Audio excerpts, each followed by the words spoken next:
Ayan, have your seat po, yung mga nakatayo sa likod. Pwede po, i-occupy natin yung mga upuan dito sa harap. Mas maganda daw po yung nasa harap kasi pag daw nagbuhos ng pagpapala, sino po bang una makakatanggap? Nasa harapan o nasa likuran? Di ba? Pag bumuhos ang pagpapala ng Panginoon, it is always po yung nandito po malapit sa pulpito. Yan, it's another day of the Lord. Amen? Another day of the Lord. Tayo po ay pinagpala that we have the opportunity to see another day. Hindi po ba napaganda pagpapala yon? Na wow, buhay pa ako, humihinga pa ako, nakakakita pa ako, nakakadama pa ako, makakakain pa ako mamaya. I mean, it's a blessed day, every day. Yung po ang dapat nating tandaan mga kapatid, na ang Diyos ay punong-puno ng biyaya, pagmamahal. That yung paghinga natin sa araw-araw, napakalaking pagpapala po. For today, hindi ko na po ako masyadong kahabaan yung aking introduction sa magdadala ng balita ng ating Panginoon. Siya po ay from Word of Life, World Mission Church, Binangonan Chapter. Medyo nahirapang magpuno yung bus ng Baliwag, kaya medyo na-delay po kami. Kasi from Binangonan po, pagdating ng Baliwag Transit, nagpuno pa daw po ng medyo matagal. Anyway, kaklase ko po siya sa Bible School, sa Calvary Bible Institute. And since then, although parang di ko alam, nauna yata akong naging Christian. Kasi nung maging Christian po kami, medyo ako at the age of 22, I don't know with her. Yan. Magkasunod lang po kami naging Christian, pero naging mainit po kami lahat ng teaching lesson or teaching seminar, ina-attendan po namin sa church namin. Ayon, kilala ko po siya from the very start. Siya po yung maid of honor ko nung ako'y kasalin. Although yung edad po niya, mas napakalaki po ng agwat sa akin. Yan. Siya po ay full-time minister, a teacher and a preacher of the Word of God. Let us all welcome in our midst the messenger of the Lord for today, Pastora Glo Batutay.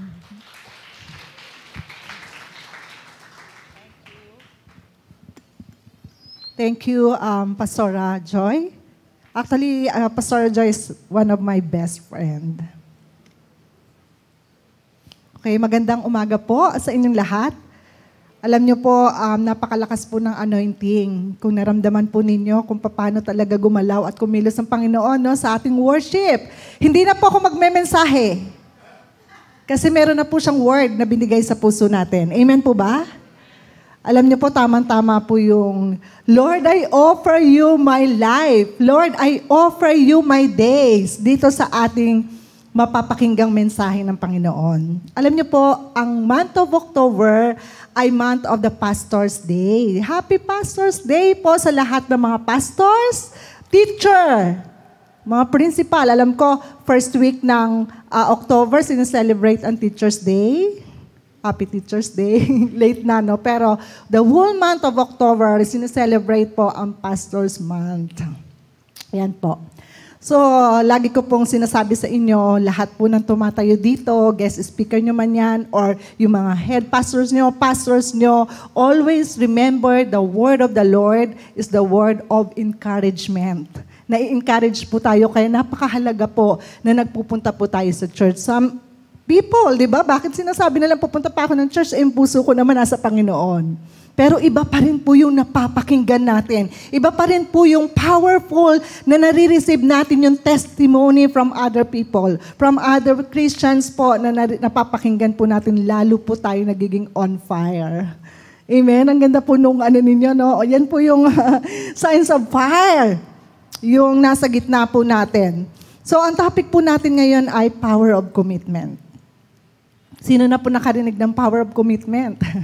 Yun po yun, yung sinabi nun. Di ba, pag commitment, pag committed, or ano ba yung nasa isip natin kapag nagkukommit tayo? Di ba, yun, kinanta natin kung sa lahat po ng mga nag-worship ngayon, yun po ay ibinigay niyo yung buhay niyo. Lord, I offer my life to you.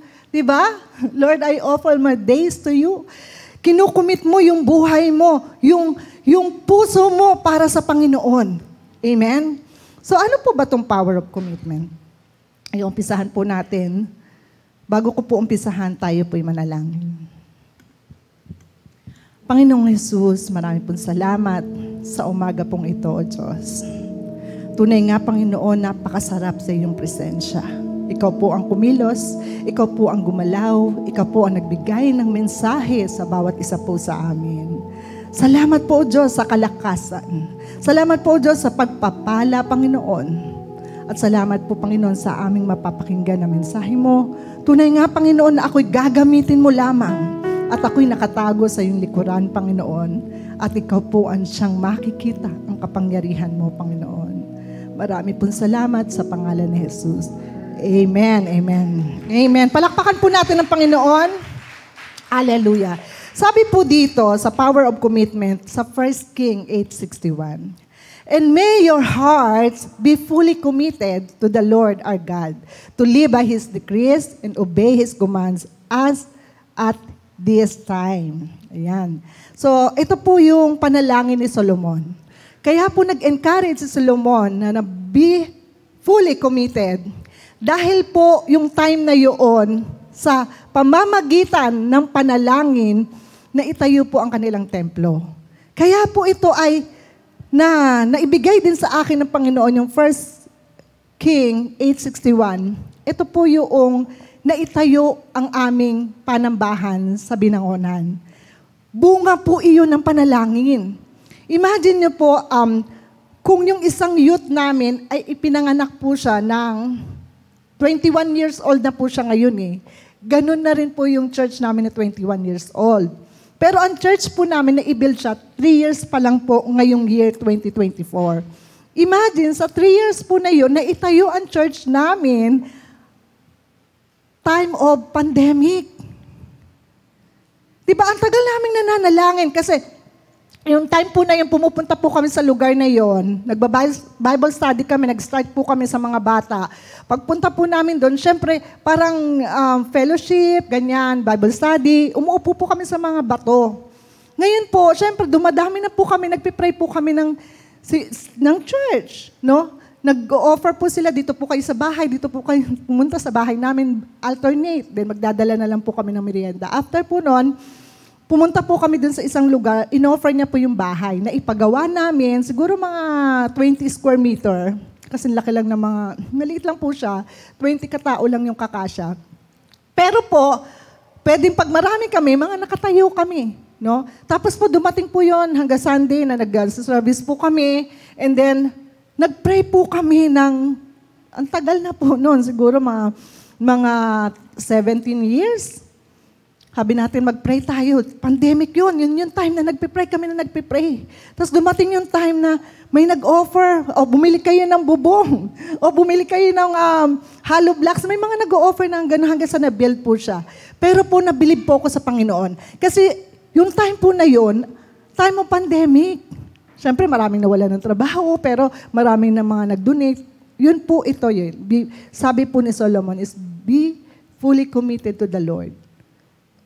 May kapangyarihan po ang panalangin. There is power in prayer. Naniniwala po ba kayo doon? Amen. Kaya po, walang imposible po sa Panginoon. Kaya ito po, what is commitment? Sabi po dyan, the state of quality of being dedicated to a cause or activity. Pangalawa po, to have one's mind made up to become unwavering in one action and attitude. Number 3, an engagement or obligation that restrict freedom of action. So meron dyan dedicated. Yung committed daw po ay dedicate tayo or ino-offer natin or talagang inilalaan natin yung ating buhay. Ano? And unwavering, hindi matitinag or hindi walang makakagulo sa iyo kasi yun talagang committed ka and engagement. Engaged ka. No? Walang makakapangharang sa iyo, walang makakapagsabi sa iyo kasi engaged ka. No? Yun po yung commitment. What is the greatest commitment to God? Decide to make your number one priority and choose to stick with Him through every season in life. Minsan may mga ano yan eh, yung naiisip natin minsan na, ano ba uunahin ko? Di ba minsan may tanong yon, minsan may invitation ka. No, magdi-decide ka ngayon. Yun. Kaya, number one priority natin, si Lord. Yun yung greatest commitment sa ating Panginoon. Ito po ay pinag-aralan ko po last May, pero in-update ko po siya nung nag-aaral po ako last week. Nung sinabi ko kay Pastor Joy na ito po yung nasa puso kong ituro. So, uncommitted generation. Generation na po natin ngayon ng 2024. Yan po yung uncommitted na mga tao. Yung mga undecided na mga nakakapag-isip pa sila. So, ito po yung na-search ko. Almost 60 to 70% of all marriages will end in divorce or separation. June 2024. Ibig sabihin, hindi committed.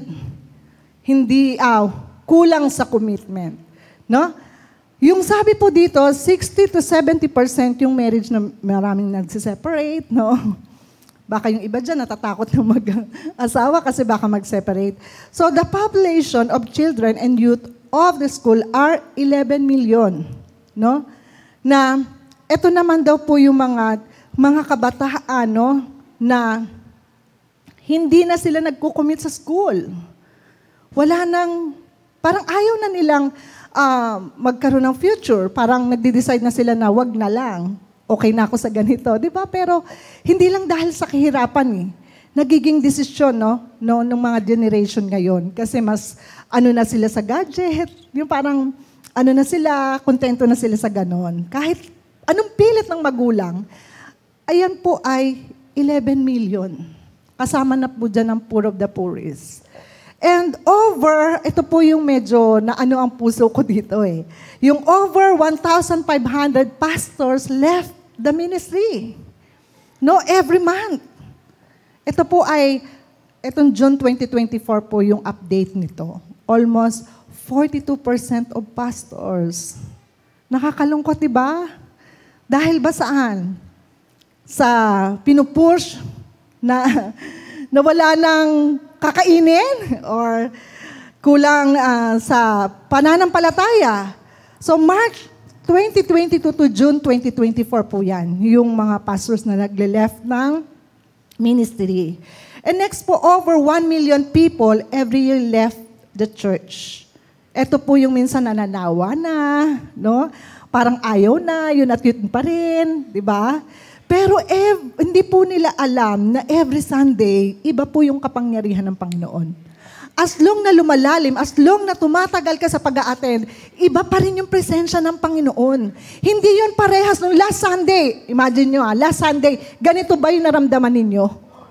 Hindi, di ba? Mas power pa. Kasi as long na uma-attend ka, as long na nag-worship ka sa Panginoon, hinihil ka ng Panginoon. As long na nagmi-ministry ka, or may ministry ka, nakakapag-ipon na pala tayo sa langit ng mansion natin. Amen? Palakpakan po natin ang Panginoon. Hallelujah. Aanhin mo yung material na bagay dito sa lupa pag namatay ka. Pero as long na gumagawa tayo ng mabuti, no? Pagpunta natin sa langit, naka-red carpet pa tayo. Diba? I-welcome ka ng mga anghel eh. Dahil sa ginawa mong mabuti, dahil sa hindi ka nanawa, dahil committed ka sa Panginoon. Amen. Ayun pa, yung sabi doon ay 2.5% of millennials raised in church have dropped out.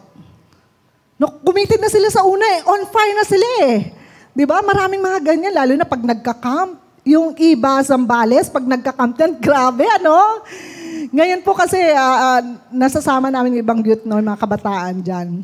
Pero grabe din po kasi yung ginagawa ng Panginoon. Ang iba Zambales na youth camp po ay maraming ginagamit ng mga international po para, yung mga unbeliever po, ma-experience nila yung kapangyarihan ng Panginoon. So ang lahat po ng ito na na-search ko ay uncommitted. Walang commitment. Pero as signs that you have commitment issues, ito po yung para maano po natin, no? Minsan tayo, no, parang bakit may issue pagdating sa commitment? Kasi nga, minsan nag-i-struggle ka with the idea of losing your freedom.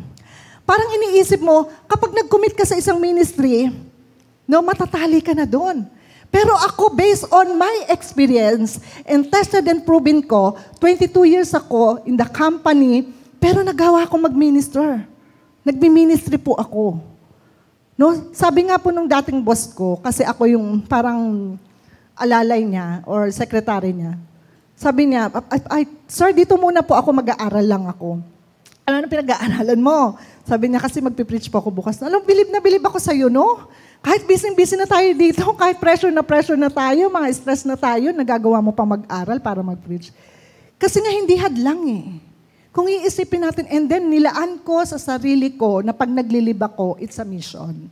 Kaya nakakapunta kami sa mga iba't ibang lugar kasi nilalaan ko yung leave ko. Alam ba, 15 days leave. Yan, yung 3 days dito yan, sa Iloilo. Yung 3 days sa Bicol. Yung 3 days, doon ko po nilalaan. Ibig sabihin, God is moving. No? Doon sa, naniwala ako sa Panginoon na as long na nagpapagamit, nagbe-bless siya. May reward. And you suddenly find your partner unattractive or different than you saw them before. No, pag lumipas yung panahon, naghahanap ka, o hahanapin mo yung mga, minsan sa buhay mo, parang negative agad. Yung maiisip mo agad na, pag naghanap ako ng magiging partner ko, baka madismaya ako, ganyan, di ba? You worry that you'll miss out on other opportunities. Minsan, may opportunity na pumasok ka sa isang ministry, pero parang sinasabi mo sa sarili mo, hindi mo kaya. No, yun po yung mga issues natin. And you keep telling yourself, you need more time to figure out who you are. Parang hindi pa ako ready, ayoko muna mag-commit. Parang, tsaka na lang, pag gano'n, di ba? Kaya, parang sinasabi mo sa sarili mo na ayaw mo muna mag-commit kasi yung puso mo hindi okay. Yan yun. Getting your calendars to sync in a nightmare. Ito nga, okay eh. Ito, naka-calendar pa yan. Ito, year 2023, di ba? Kaya nga calendar to sync eh. Year 2023, yan, meron na akong, boyfriend. Year 2024 or 25, dapat na ako. Yan, may anak na ako ng 32. Nakaayos pa. Pero, dahil may issue, hindi mo sinunod. No? Walang commitment. Issue yon. And your relationship never make it past a certain point. Tinataningan mo yung relasyon mo. Halimbawa, magbo-boyfriend ako yan, lalo na sa mga kalalaki yan. 3 months lang ako doon sa babaeng yan. Another na naman, no? Ganon din sa commitment. Parang dyan sa ministry na yan, tataningan ko yan hanggang 3 months lang ako. Sa iba na naman ako magmi-minister. Doesn't fulfill his promises and commitment. Walang future. Yan po yung mga issue. And sa John 2:24, but Jesus did not commit himself unto them because he knew all men. Bakit hindi niya kinumit? Alam kasi ng Panginoon ang mga hindi nananampalataya sa Kanya. At kinukumit ng Panginoon ang mga taong nananampalataya at totoong sumasamba sa Kanya. Kaya sinabi diyan, but Jesus did not commit himself unto them because he knew all men. Kilala niya tayo. At alam niya yung puso natin. Wala tayong pwedeng itago. Amen? Sabi po dito sa Matthew 6:24, no one can serve two masters. Either you will hate the one and love the other, or you will be devoted to the one and despise the other. You cannot serve both God and money. Amen? Hindi niyo po pwedeng pagsabayin ang pagsamba natin sa Panginoon at sa tao, sa pera. Many Christians have made a decision about Christ, but have not made a commitment to Christ. No? Parang you are a Christian. Alam mo kung paano magdesisyon para sa Panginoon. Nagbabasa ka ng Biblia, nakakapanalangin ka, nakakasalamuha ka ng mga taong Christian na ang sarap pakinggan, no, yung mga testimony nila. But have not made a commitment to Christ. No, parang sinasabi sa iyo ng Panginoon na magpagamit ka. Hindi talent ang kailangan. Ang kailangan sa iyo is yung commitment mo sa Panginoon. Amen? Kaya nga nakaka-bless, no? May nakita ko mga batang nag-backup singer. Tama po yan, magpagamit po kayo sa Panginoon. Kasi po ako, umaakyat po kami. Kaya po sabi ni Ate Joy, sa ministry po namin, meron po kaming mga practicum. Umaakyat po kami sa bahas. Siguro ko alam niyo na po yun, no? Para mag-share ng word. Umaakyat po kami sa mga ilang floor ng hospital para ipag-pray yung mga nasagasaan ng truck. Kasi na-assign po ako doon na nasasagasaan ng truck. Kaya pag nakikita ko na yung mga antena, alam niyo po yung antena, kapag, di ba, na broken yung bone, ang tawag doon, yun po yung ginagamit, no, pag tinatahi yung parang antena siya. Naiiyak na po ako pagpapasok po ako doon. Kasi pagpipray siya, no, para yung kagalingan. Pero God is powerful talaga. Pag nagpagamit ka, hindi naman ikaw yun eh. Yung kapangyarihan ng Panginoon. Pero ang sabi dito, but have not made a commitment to Christ. Paano ba? Minsan katanungan natin sa puso natin, paano ba ako mag-commit sa Panginoon? Ano ba yung uunahin ko? Ano ba yung magiging decision ko? Hindi po mahirap. Kasi ito po yung pag-uusapan natin. Sabi doon, we need to grow. Kailangan po muna, meron tayong personal relationship sa Panginoon bago tayo mag-commit. Kasi kung bago ka pa lang at hindi mo nasasabi sa sarili mo na magkukumit ka sa Panginoon, no? Parang need mo munang masettle talaga yung puso mo na maayos yung relasyon mo sa Panginoon. Yan po ang number 1. Sabi diyan, committed to grow. Sabihin nga po natin, grow. Yan. Ano po ba kaya ibig sabihin niyan? Pastora Glo ng grow. G-R-O-W. Yan. Sabi po dyan sa number 1 is committed to grow. Committed to God. Amen.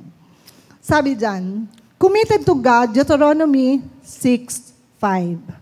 You shall love the Lord your God with all your heart and with all your soul.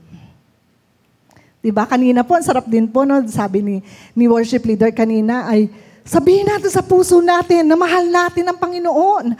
From the heart, alam niyo po bang gustong-gusto ng Panginoon na sinasabi natin, Lord, I love you. That's commitment. No? Tama nga po talaga yung kanta natin, Lord, I offer you my life and my days. Tapos, sabi doon, Lord, I love you. And you are holy. Napakasarap pong magpuri po sa Panginoon kasi po siya po yung ating sinicentered sa puso natin. Amen? And sabi po sa Mark 12:30, and thou shalt love the Lord thy God with all thy heart and with all your soul and with all your mind and with all thy strength. This is the first commandment. Sabi po sa Deuteronomy kanina, love the Lord your God with all your heart lang and with all your soul. Pero, dinagdagan po sa Mark na with all, Lord thy God with all thy heart and with all your soul, your mind, your strength. This is the first commandment. Amen? Buong buo. Yun po yung committed to God. Lahat ng buhay mo, lahat ng future mo, lahat ng nakalaan sa'yo, lahat ng gagawin mo, yung dinidesisyon mo, yung pinaplano mo, yan, kinukumit mo sa Panginoon.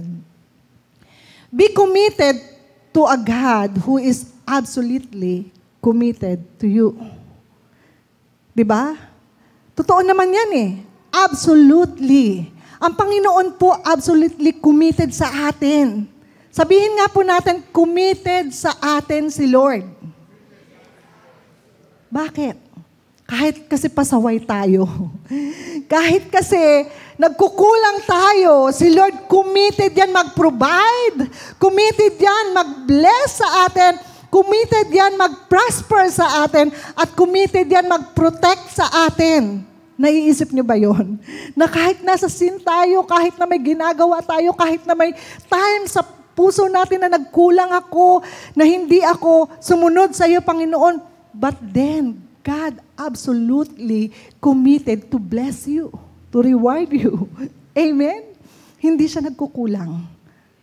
Ramdam ko po yun sa Panginoon. Kaya minsan nga, di ba, naiiyak na lang tayo. Kasi nga, Lord, nagkulang man ako, pero hindi ka nagkulang. Lagi mo pa rin kaming binibless. Di ba, minsan dumarating sa buhay natin na, anong uunahin ko, Lord? Yun, di ba, yung mga desisyon?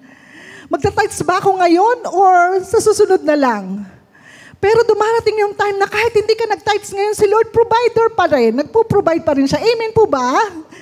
Lord, talagang hindi ka pa rin nagkulang, pero nagkulang ako sa tithes. Yung mga ganyan. No? Yun po yung absolutely na sinasabi ko, committed to you. Minsan, Lord, hindi ako sumunod sa iyo, hindi ako nag-obey sa iyo. Pero Lord, bakit ganon? Pinoprotektahan mo pa rin ako kahit na malapit na ako sa disgrasya, pero yung protection mo nasa akin pa din. Yun po yun. Absolutely committed si Lord na protektahan tayo. I-provide niya yung pangangailangan natin even though nagkulang tayo sa Kanya. Amen? Yeah, diba? Praise the Lord. Alam mo, napakabuti ng Panginoon. Yan ang nais nang iparating sa atin na hindi siya nagbabago. Noon, ngayon, at magpakailan pa man. Sabi po dyan sa Matthew 6:33, this is the secret. Secret nating mga Kristiyano. Para lalo tayong pagpalain. But seek ye first the kingdom of God and His righteousness, and all these things shall be added unto you. Lahat ng anumang pangangailangan mo ay kaya niyang punan, ay kaya niyang ibigay. Di ba minsan yung ating mga member hindi nakaka-attend yan sa church kasi iisipin nila yung labahin. No? May mga member po kaming ganyan. Pastora, inuna ko po yung labahin. Anong gusto mo? Unahin mo yung labahin? Dadagdagan pa yan? Wala ka ng damit. Yung iba naman, Pastora, tinapon ko na yung mga damit para wala na akong labahin. Mauna lang si Panginoon. Unahin lang ang Lord. Magagawa ba natin yun? That is commitment. Ibig sabihin, supernatural yun. No, parang aalisin mo yung mga damit. Hayaan mo muna siya dyan. Unahin ko muna si Lord. Yan, natuto yung mga members sa ganyan. Pastora, mag-aano muna ako. Nagpaalam ako sa amo ko. Ganyan, na hindi muna ako maglalabas sa kanya. Kasi more on mga member po namin ay ganun po yung kabuhayan. Ano. Hindi muna po ako maglalaba. A-attend po muna ako. Yan, mapakinig ko lang po ng 1 oras ang salita ng Panginoon. Tapos babalik na po ako. Diba? That's the favor. And nagdidesisyon ka sa sarili mo na committed ka.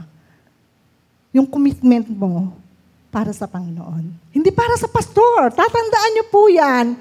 Ang pagiging committed mo sa church, hindi yan para sa pastor. Hindi yan para sa leaders. Para yan sa Panginoon. Dahil hindi naman ang pastor ang magre-reward sa iyo eh. Tama? Amen? Palakpakan po natin ang Panginoon. Kasi ang Panginoon po ang magre-reward sa inyo. Hindi po pastor, wala po kaming kakayanang mag-reward sa inyo. Kahit mayaman pa po kami, mukhang mayaman kami rito, hindi po kami magre-reward, ang Panginoon na magre-reward. Amen. Yan po. Sabi po dito, committed to you, to your fellowship with God. 1 John 1:3. Nasa committed po tayo ng God. Dun sa grow, sa G-R-O-W, nasa G po tayo. Committed to your fellowship with God. 1 John 1:3, what we have seen and heard, we proclaim to you also, so that you too may have fellowship with us. And indeed, our fellowship is with the Father and with His Son, Jesus Christ. So meron din tayong fellowship. Ito po yung commit yourself to your everyday devotion natin sa Panginoon. Number 1 is to worship, reading the Word, and prayer. Yan po yung mga katanungan natin. Paano ba ako magkakaroon ng matibay na relasyon sa Panginoon? Although natanggap ko na siya, pero mas powerful po ito kapag ito po ay everyday po natin ginagawa sa Panginoon. Tested and proven po natin yan. Mas lalalim po yung fellowship natin sa Panginoon. Mas lalo kanyang kakausapin at mas lalo kanyang bibigyan ng mga revelasyon. Mas lalo kanyang bibigyan ng panaginip, no? Na yung nais nang mangyari sa buhay mo. Yan. Let's worship, let's reading the Word and prayer. Our commitment to God is not conditional. Kagaya nga po ng mga issues kanina. Di ba? Di ba? Pag-establish na ako, saka ako magkukumit sa Panginoon. Pag mayaman na ako, pag meron na akong house and lot, unconditional yun eh. No? Kapag sasabihin mo, attend ka lang ng attend, pero sasabihin mo sa sarili mo, kapag meron na akong house and lot, yan, magkukumit na ako. Amen? Magkukumit na kapag maganda na yung future. Di ba hindi? Habang wala pa nga eh. Habang nag-uumpisa ka lang sa buhay mo, lalong gumaganda yung future mo kapag nagdidesisyon ka na unahin ng Panginoon. Ayan. And committed to grow. Nasa R na po tayo. Ito po ay napakahalaga. Yung relationship. Diba? Meron na tayong committed to God. Alam na natin kung paano tayo mag-commit sa Panginoon. Worship, reading the Word, and prayer. Pananampalataya. Sa grow naman, yung R is relationship. Yung relationship natin, sa Genesis 29:20, ito po ang nagustuhan ko at gustong-gusto ko po na kwento sa Biblia kung paano po talaga napatunayan natin ang commitment. Genesis 29:20. So Jacob served. Sinamari ko na lang po to kasi masyadong mahaba po yung kwento. Isa-summarize ko po sa inyo. So Jacob served 7 years to get Rachel or Raquel, but they seemed like only a few days to him because of his love for her. Napaka-lovable ni Jacob sa babaeng ito. Pero lumabas ang katotohanan na committed siya kay Rachel. Sa kwento pong ito, 7 years po siyang nagtanong. 7 years po siyang nagtrabaho kay Laban. Si Laban po ay tatay ni Rachel. Ngayon po, siya po ay nagtrabaho. Maaaring ang trabaho niya po ng mga time na yun ay nag-iigib or nagtatabak ng mga panggatong or yung mga buhay noon, pwedeng magtanim, ano. Yun po yung pagtatrabaho niya in the 7 years.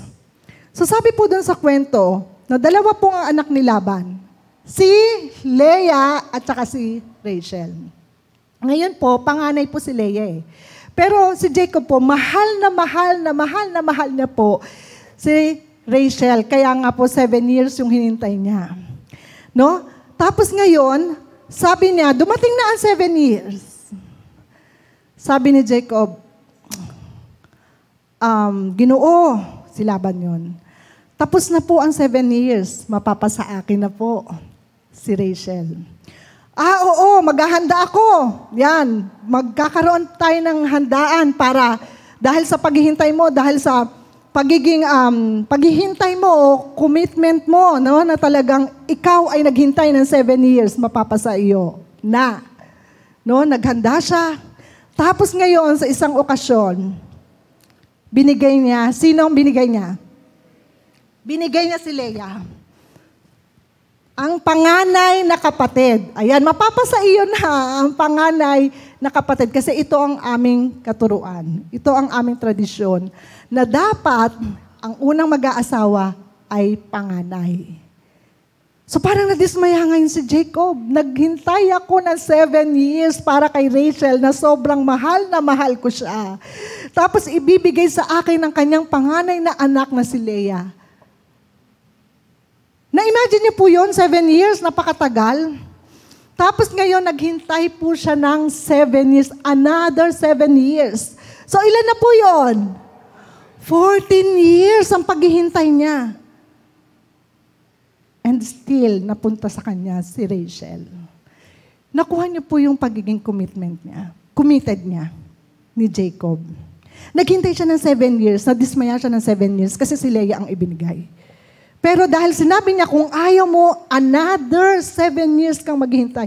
Sobrang pagmamahal niya kay Rachel. Naghintay pa rin siya ng 7 years para mapasa kanya si Rachel. Ang tagal po nun.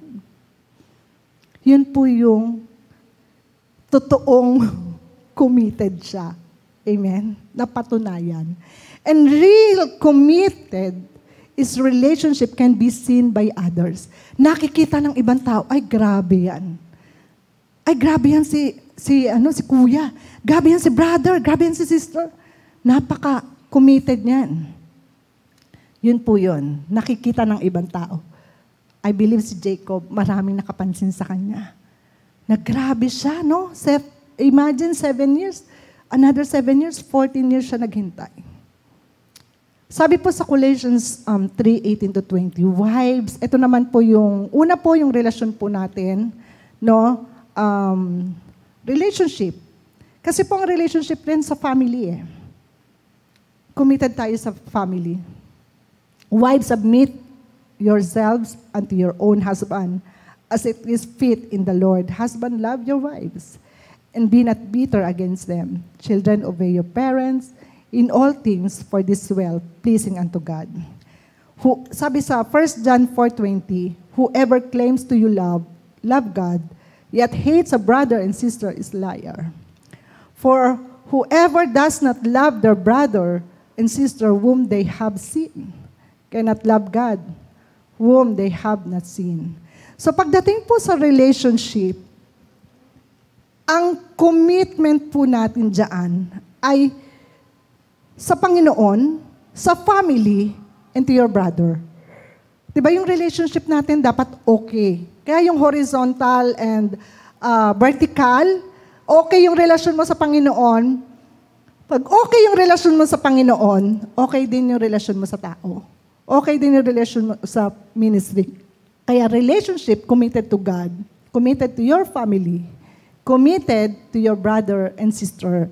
Sinabi po dyan kanina, di ba, sa 1 John 4:20, na tayo daw po ay sinungaling kung hindi daw po tayo nagmamahal ng ating mga kaaway. Di ba? Kaya dapat po tayong magmahal. And committed to grow. Sa letter O naman po tayo. Committed to grow or committed to obedient living. Committed to grow, committed to obedient living. Sabi po sa Exodus 19:5. Now, if you obey me fully and keep my covenant, then out of all nations you will be my treasure. Possessions, the whole earth is mine. Ito po yung greatest commitment natin kay Lord, yung covenant. Nakipag-covenant tayo sa Panginoon. No? Kaya, pwede po maaari sa atin na nagko-communion tayo daily. Or nakikipag-commit tayo sa Panginoon once a month or once a week. Kasi covenant natin eh, Lord, this is my commitment to you. Or kaya po tayo may ministry. Kasi nagko-commit tayo. No, lalo na po yung hinawakan ko po mga senior. Kapag pinag-share ko po sila, inilalaan po nila yung buhay nila natitira para sa Panginoon. Para hindi sayang. Minsan may mga bago mamatay yung isang senior namin, nakakabilib kasi almost 2 years siyang inilaan niya yung buhay niya, magpuri, no? Kahit na po siya ay hirap na maglakad, saan man kami pumunta, sumasama siya. Kasi nga, yung buhay na natitira sa kanya ay inilalaan niya para sa Panginoon. Hindi magiging sayang. Para pag namatay siya, no? Pipikit na lang. 'Di ba?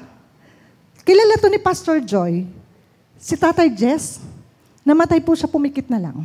Isa po siyang pastor namin. Grabe po. Sarado, kandado, katoliko po siya. At naniwala po siya sa Panginoon. Nakikilos at gagalaw sa buhay niya. Pero at the age of 75, ganyan namatay siya. Pero pumikit lang po siya. Ang lola ko po namatay 105 years. Pero tinanong ko po ang Panginoon kasi ang tubig niya, gin. Gin bulag. Alam niyo po yung gin na bote. Pag-uwi po ako ng La Union. Lagi po yun inom ng gin. Pero po, namatay po siya at the age of 105. Sa katandaan na lang. Ibig sabihin, ang Lord kayang magbigay ng matagal na buhay. Amen! Papurihin natin po ang Panginoon. Yan. Kaya po, ang ating buhay daw ay ibigay natin ng buong buo kasi kaya nang i-extend yung buhay mo. Meron ka man sakit at karamdaman ngayon, ano?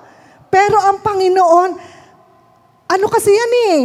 Ang sakit at karamdaman ay pangalan lamang. Ang Panginoon po ang tunay na nagpapagaling.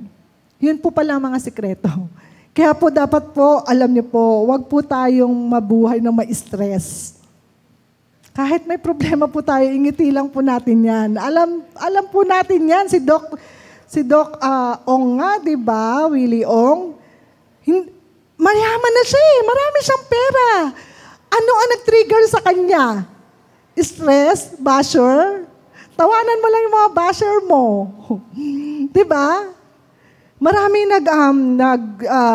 nag-encourage sa kanya. Hayaan mo yun. Napakagaling kasi yung husband ko.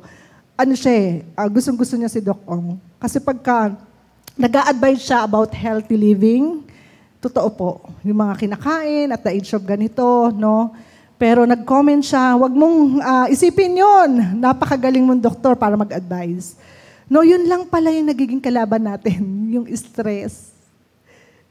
Stress kasi wala nang laman yung bulsa natin, or stress na wala ka nang makain, or stress na wala ka ng pag-asa sa love life mo. No. Ilaan natin sa Panginoon. Alam niyo po, isa po yan sa sikreto, yung may maganda tayong relasyon sa Panginoon. Kasi ang Lord ang kumikilos eh. Ang Lord ang nagbibigay ng paraan para mawala yung stress natin. Nasa Panginoon. Tsaka po ang sikreto talaga ay nasa salita ng Panginoon. May mga katanungan tayo, sasagutin niya ng Panginoon. Amen po ba? Amen. Yung covenant.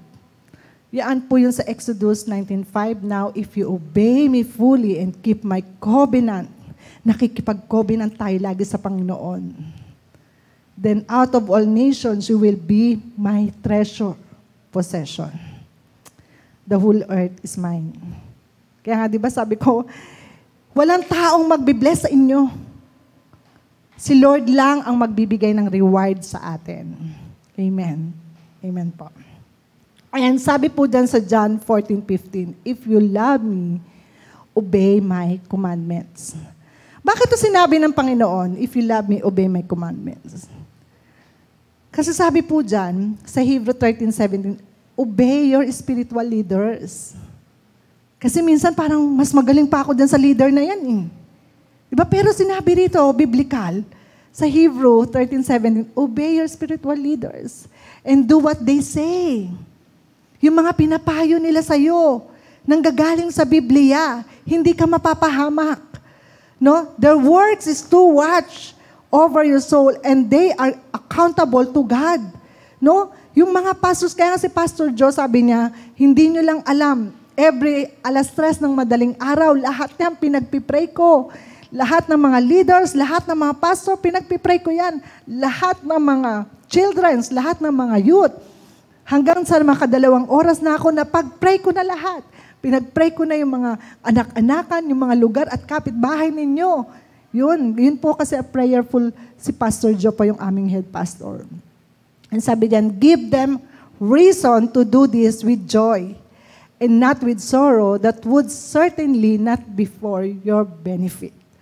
Alam niyo po, napakasarap po sa pakiramdam ng isang spiritual leaders na nagpa-prosper yung kanyang dinidisciple. Meron pong umattend sa amin and then umalis na po siya. Tapos lumapit po siya sa amin ni Pastor Alan, yung husband ko.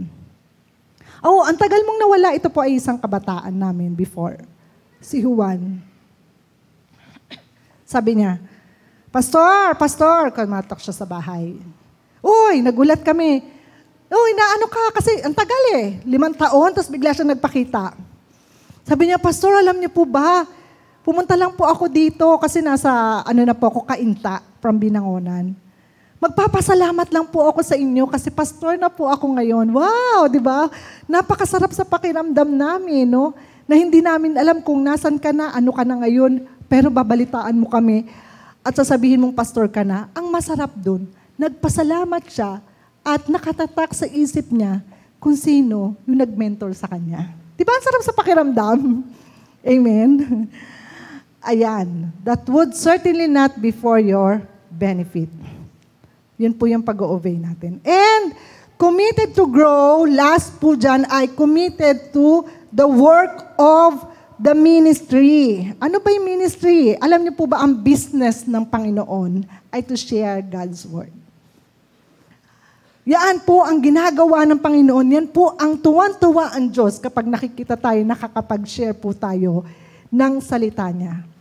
At napapakilala natin siya, no, sa mga tao po. Alam niyo po, sa Mandaluyong po, yung aming main church, napakahirap pong mag-reach out. Bakit kamo? Subdivision. Lahat ng mga tao doon, Mandalenyo, ay parang mapapride, may kaya, mayayaman, no? And ang hirap pong i-reach out, minsan magbibigay kami ng mga flyers, kakatok kami, no? Parang ihuhulog na lang namin sa mga box nila, mailbox.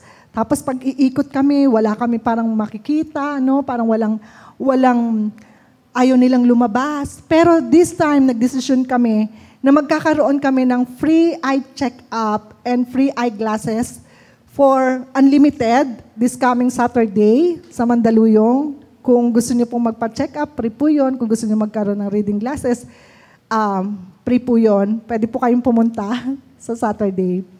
No? Yun po yung way namin para makapag-share ng word. No? Pupunta sila sa church. Kasi parang, yung iba, no? Parang, yun po yung mga kaparaanan natin na ma-reach out natin sila. And si Lord naman nagbibigay ng God's idea, ng wisdom sa atin na para ma-reach out natin yun. Kaya po tayo minsan din, work of the ministry, di ba yung huli? Kaya si Lord gumagawa ng way, no, na para ma-reach out natin sila. No, minsan may word ang Panginoon sa Word of Life World Mission Church na pumunta kayo sa Capiz.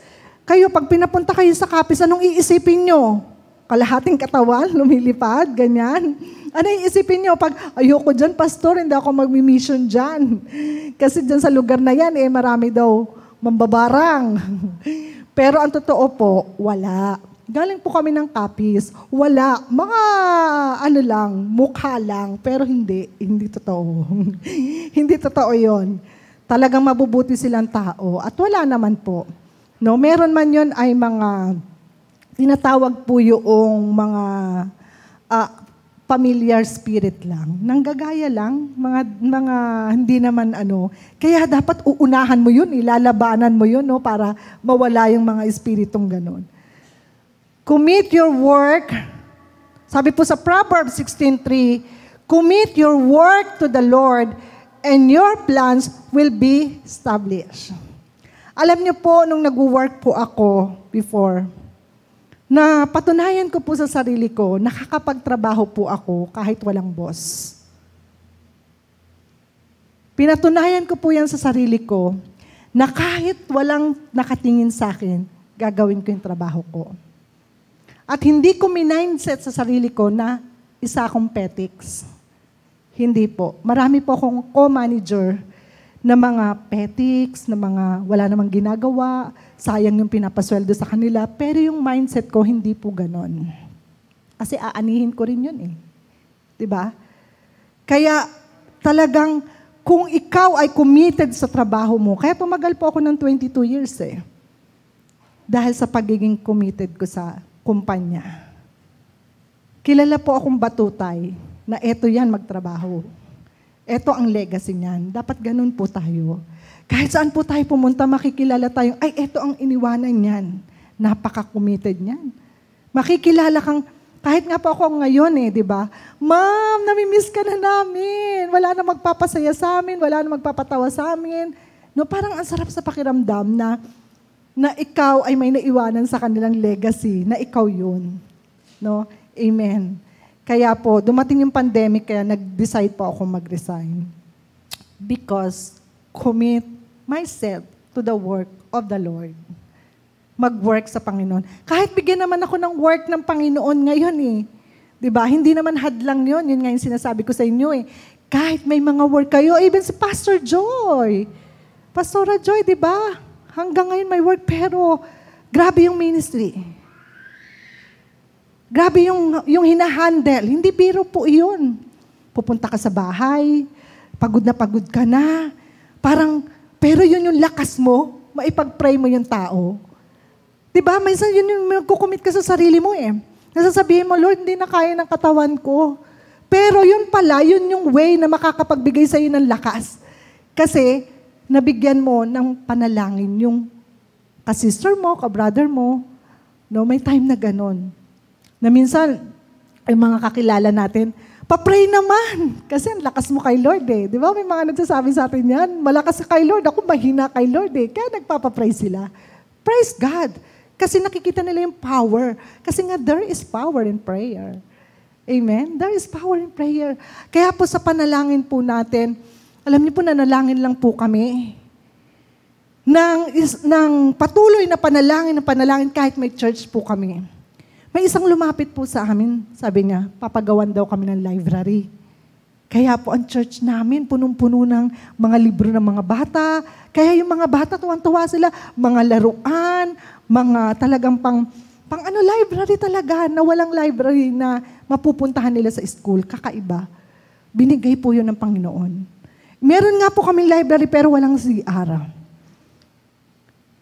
Nalaman po yun ng Panginoon, kaya gumawa siya ng way. May kinausap po siyang isang tao na siya po yung magpapagawa ng CR. And nakakatuwa po, di ba? May library, may church, pero walang CR. May nag-bless ng bowl. Di ba, bowl? Bowl ng CR.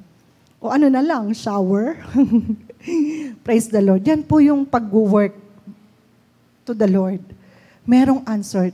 Sabi po dyan, sa Leviticus, ito po ay iiwanan ko sa inyong napakagandang mensahe.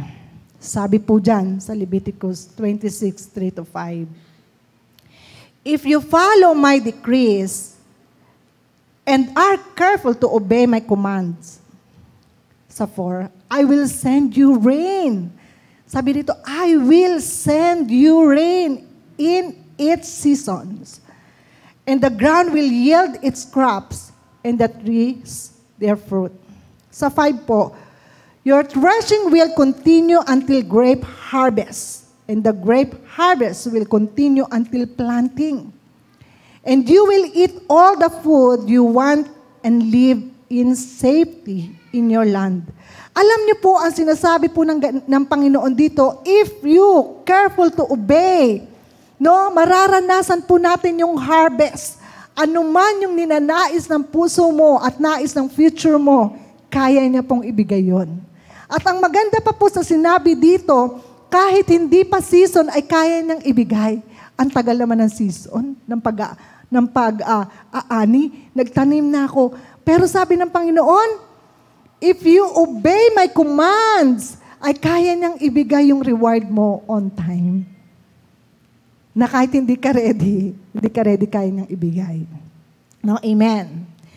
Sabi po dyan, committed to, ano po yung napag-aralan natin? Committed to God. Sige nga po to, committed to God.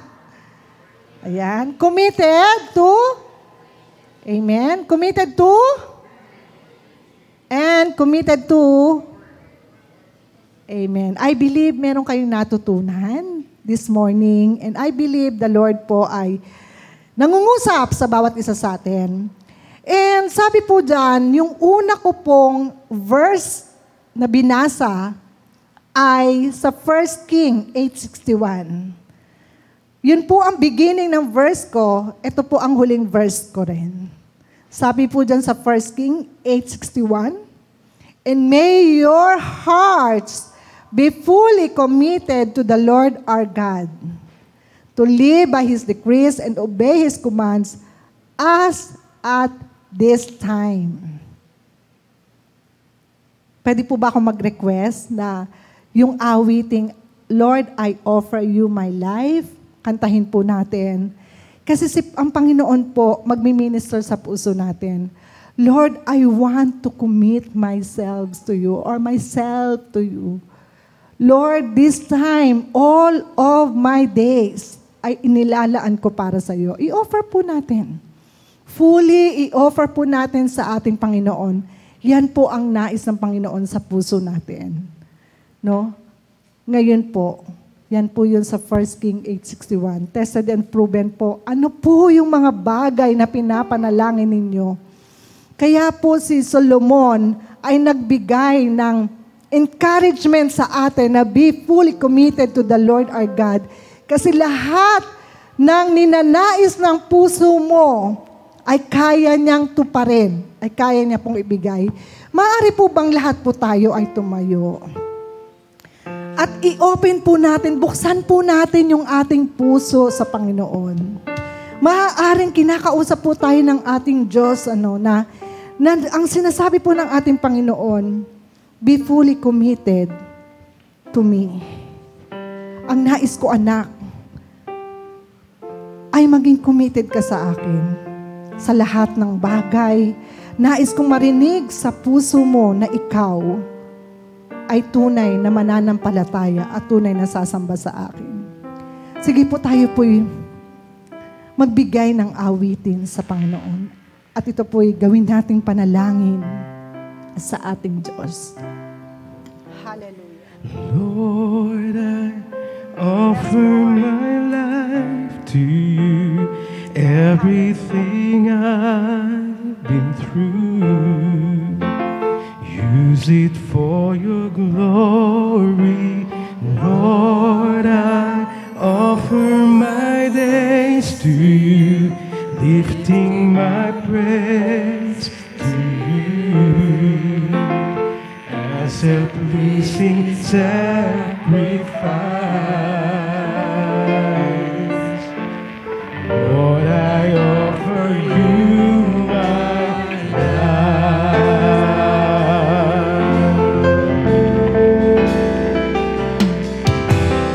Lord, I offer my life to you, everything I've been through. Use it for your glory.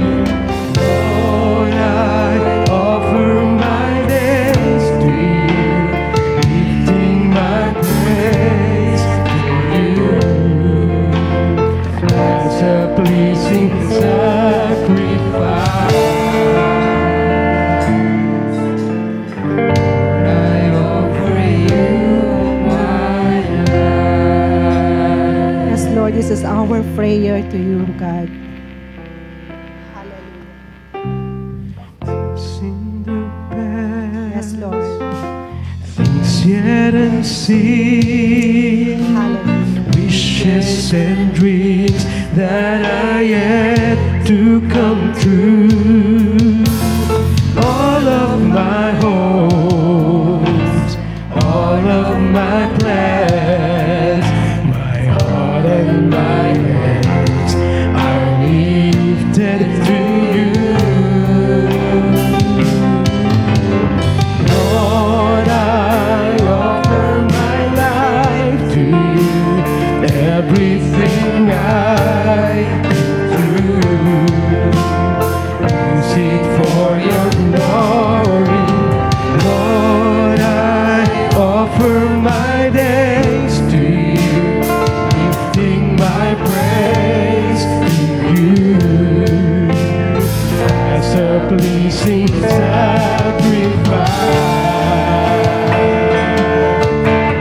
Lord, I offer you my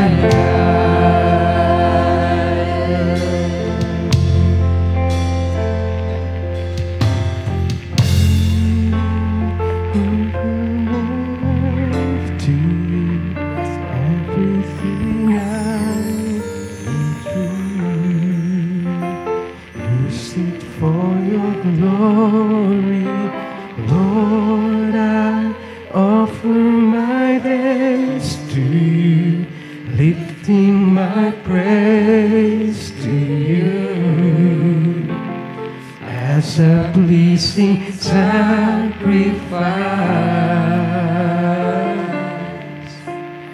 Lord, I offer you my life. Yes, Lord. We offer to you our lives, Father. And thank you, Lord, for giving us, Lord, strength, oh God. We open our hearts, oh God.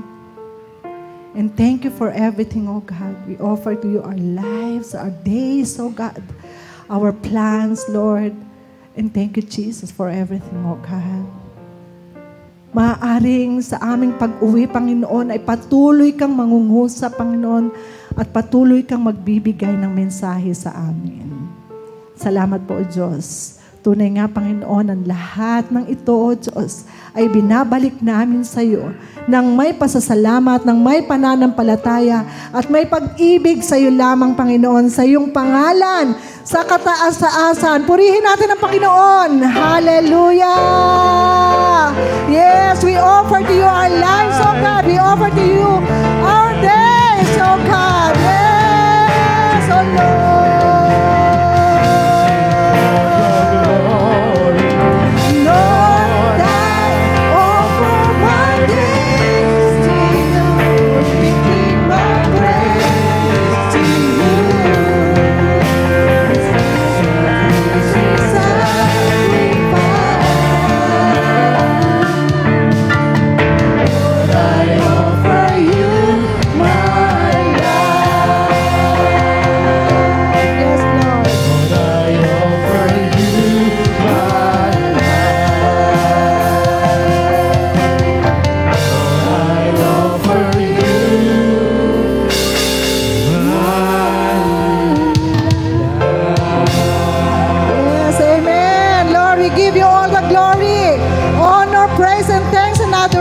To you alone. To God be the glory. Amen and amen. Thank you. Thank you. Thank you. Glory to God.